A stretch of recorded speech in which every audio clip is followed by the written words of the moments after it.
Nous sommes toujours dans l'ambiance du 19e Congrès national de néphrologie qui se tient à Casablanca du 2 au 4 mars. Exactement, nous sommes au troisième jour et le dernier jour du congrès. Et nous avons le maître d'œuvre de ce congrès qui est le professeur Tariq Sqali Husseini. Marhaba bik.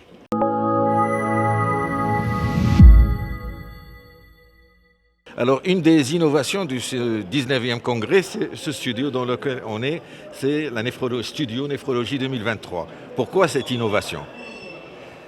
Parce qu'il faut un certain regard sur la néphrologie et avoir une image précise à un moment donné de ce que c'est la néphrologie actuellement pour pouvoir être conscient de ce qui s'est passé jusqu'à maintenant et ce qu'on a pu construire au fil des années avec les différents bureaux qui sont succédés, avec les collaborations et tout ça, et surtout voir ce qu'on peut faire dans l'avenir. Et donc ce studio a permis, grâce à ta collaboration précieuse, d'avoir le regard d'une trentaine de personnes, de profils différents, de spécificités différentes, chacun avec des questions spécifiques concernant ses particularités sur notre néphrologie, des regards croisés qui nous permettront d'avoir une vue d'ensemble. J'ai bien vu qu'il y avait des anciens responsables et des responsables actuels, des chercheurs, des personnes connues pour leur apport sur le plan pédagogique et de la formation en néphrologie dans notre pays, mais aussi des jeunes, des personnes qui travaillent très loin, des personnes qui viennent d'autres pays, et tout cela permet d'avoir ce regard très important pour aller de l'avant.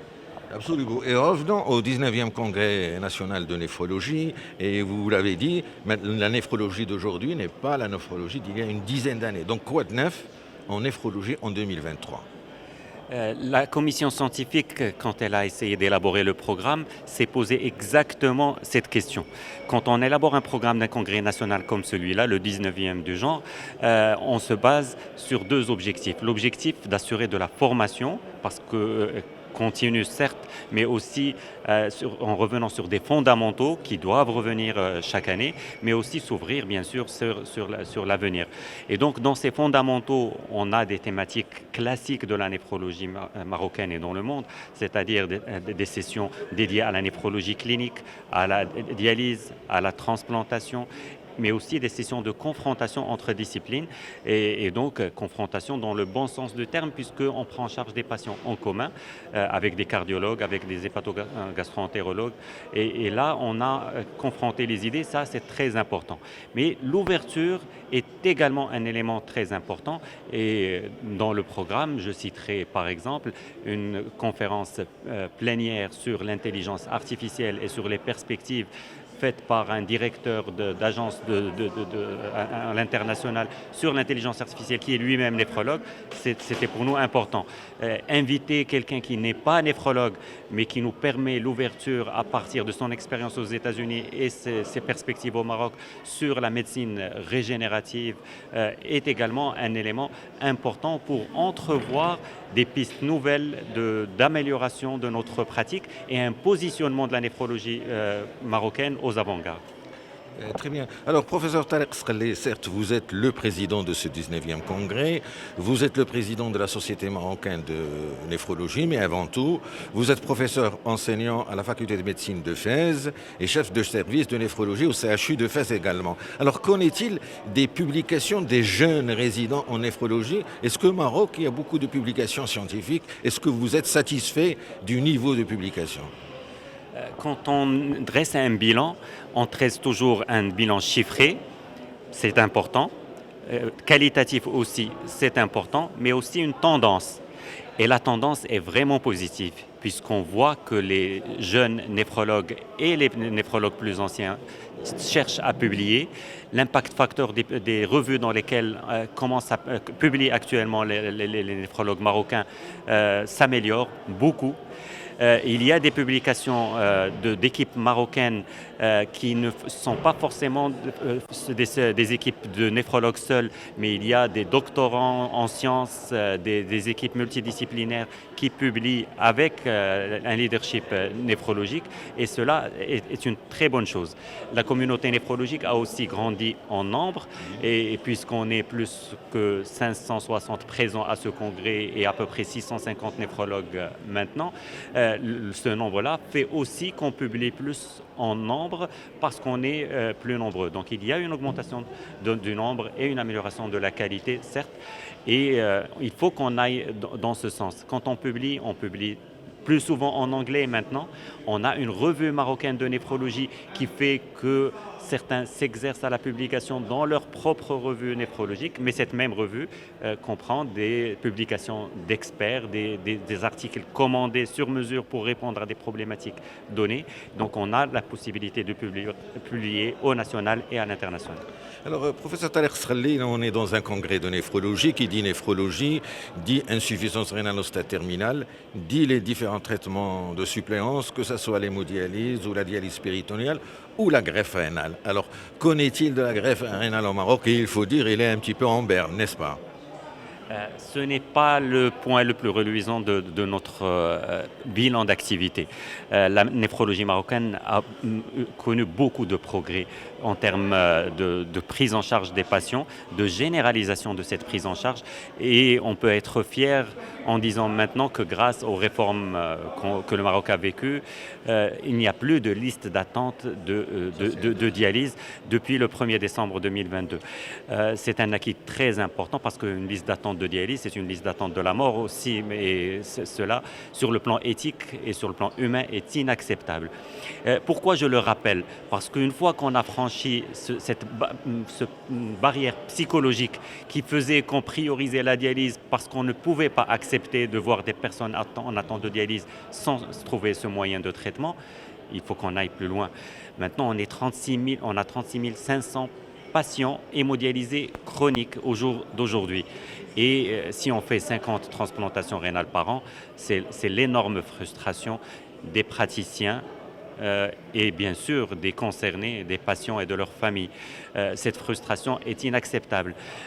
Une fois qu'on a résolu le problème de la dialyse, la priorité doit être pour arrêter l'arrivée des patients en dialyse ou ralentir ou réduire cette arrivée en dialyse en ayant de vrais programmes de prévention et de prise en charge des maladies rénales de façon précoce, mais aussi une sortie de ce gouffre de la dialyse par la transplantation. J'ai choisi le terme gouffre intentionnellement parce que c'est aussi un gouffre économique.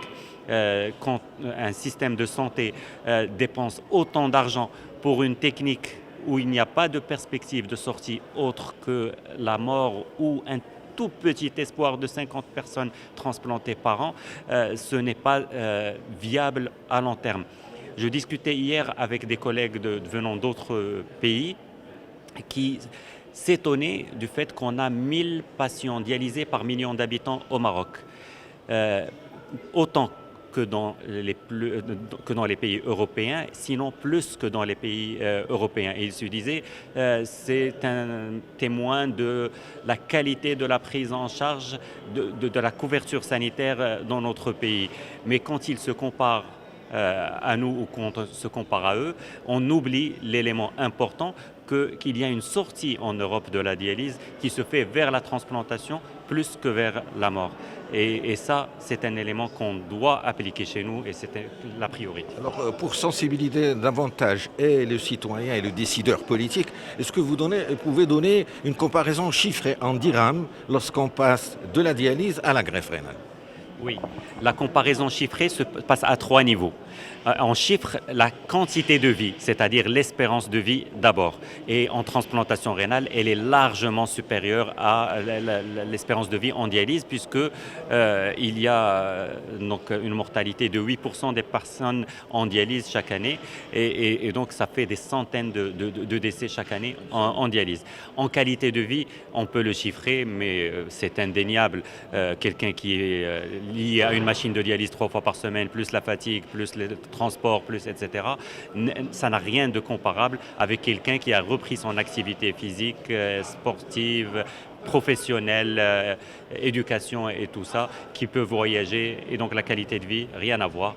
Et en termes de ce qu'on doit payer, de coût, il n'y a pas de comparaison non plus puisque une séance de dialyse coûte en tarification de référence nationale 850 dirhams par séance. Il faut la multiplier par 156 séances par an. Et il faut y ajouter les frais indirects de transport, etc., les frais des hospitalisations qui se surajoutent, les frais des médicaments, les frais des bilans qu'on doit réaliser. Et ces bilans comprennent des bilans biologiques, des échocardiographies, des bilans radiologiques, des bilans de fistules artério-veineuses pour dialyse, énormément de dépenses. La transplantation rénale va coûter aux environs de 250 000 dirhams donc en termes de remboursement dans la tarification nationale, et un traitement immunosuppresseur mensuel dans lequel on passe de 11 000 dirhams pour la dialyse à 3 000 dirhams pour la transplantation. Et ce qui fait qu'au cours de la première année post-transplantation, ça va nous coûter autant qu'en dialyse à peu près, en comptabilisant tout ce qui entoure la transplantation. Mais dès la deuxième année, c'est beaucoup moins cher. C'est un gain énorme pour le patient, mais aussi pour la société, puisque c'est le contribuable qui paye. Alors, professeur Tariq Sqelli, ici même dans le studio TV Néphrologie 2023, j'ai eu le plaisir de recevoir hier professeur Ramdani. Il m'a dit la greffe d'organes du rein et autres cornéaux, c'est un projet de nation. Il ne faut pas uniquement que les néphrologues le portent sur les épaules. Alors qu'est-ce que vous pouvez dire sur cette notion de projet de nation? C'est exactement ça, avec sagesse, un vécu de plus de 30 ans d'expérience en termes de militantisme pour la transplantation rénale et de pratique de transplantation rénale. Il a le droit de dire cela, et je vais dans le même sens en disant que c'est un droit du patient. La Constitution 2011 a instauré dans son article 30 le droit à la santé, et quand on parle de droit à la santé, on parle de meilleurs soins qui permettent d'avoir le meilleur pronostic, et c'est le cas de la transplantation rénale quand on est en insuffisance rénale chronique terminale. C'est un débat de société aussi, parce qu'on parle de dons d'organes du vivant, on parle de dons d'organes après sa mort, et cela inclut des dimensions juridiques, éthiques, religieuses, et un débat de société qui doit s'installer, puisque contrairement à ce qu'on dit très souvent, les Marocains, oui, ils sont généreux, mais ils donnent très peu d'eux-mêmes. C'est-à-dire qu'en transfusion, en don de sang, on est très peu généreux, en don d'organes aussi, ou non plus. Et donc, c'est un élément très important. Aussi, les dépenses de l'État doivent être maîtrisées, elles doivent aller dans le bon sens, elles doivent être maîtrisées, et dépenser autant d'argent dans une technique alors qu'il y a une alternative meilleure et moins coûteuse, c'est quelque chose qu'on doit discuter en termes de société. Alors pour finir, professeur Tariq Sqelli, vous avez le caméra devant vous, qu'est-ce que vous pouvez dire aux néphrologues pour l'édition 20 de l'année prochaine, Inch'Allah, de la Société marocaine de néphrologie? C'est un moment important parce que c'est devenu un rendez-vous scientifique et de convivialité entre les membres de la communauté de façon annuelle, attendue. Et donc dans cette attente-là, on répond aux attentes des néphrologues. Donc on a discuté, on a déjà des idées pour le congrès de l'année prochaine en termes d'innovation. Il y en aura, je laisse ça en surprise, mais on a aussi discuté, commencé la discussion sur un débat éthique au sein de notre communauté, et on a promis pour l'année prochaine, pour l'édition qui se tiendra, Inch'Allah, à Fès, un débat éthique avec un philosophe qui sera parmi nous, des personnes d'autres disciplines qui partagent les mêmes soucis qui seront parmi nous, en plus de nos thèmes classiques, pour une communauté qui grandit et qui est fidèle à ce congrès, puisque un congrès qui regroupe 80% de la communauté, sachant qu'il faut que 20% assurent les urgences ailleurs et maintiennent l'activité pour nos patients, c'est quelque chose d'extraordinaire dont on est fier. Donc nous sommes à quelques heures de la clôture du 19e Congrès national de néphrologie qui se tient à Casablanca du 2 au 4 mars 2023. Merci professeur Tariq Sqelli et bon courage. Merci.